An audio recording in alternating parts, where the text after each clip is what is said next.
So I just wanted to do a quick video on the Sony XAV-AX8000.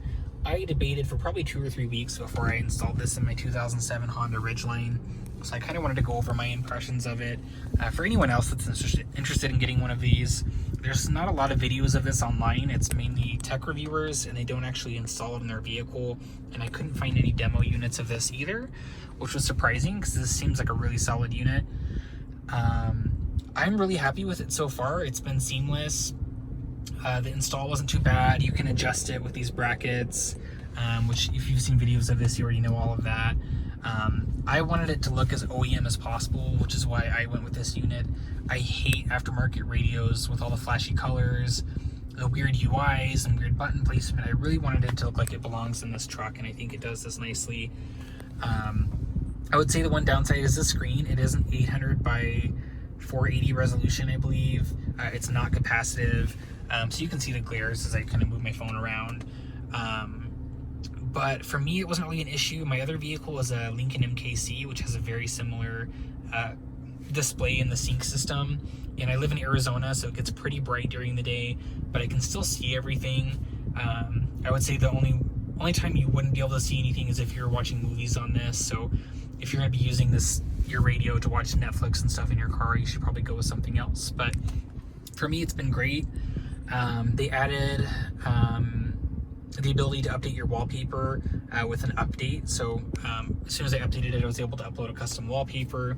They also added a web link app to let you like cast video and stuff from your phone. It looks terrible, so I'll never use it again. It also doesn't have HD radio, so if you listen to the radio a lot, just FM stations, I would say don't go with this radio. The difference between regular and HD radio I feel like is pretty big, and I don't know why they didn't include it. For me, I just use satellite radio and then streaming through Apple CarPlay, so it wasn't really a big deal for me. Backup camera, I just got a cheap $80 camera from Best Buy. It looks great. I think you can adjust the parking lines as well.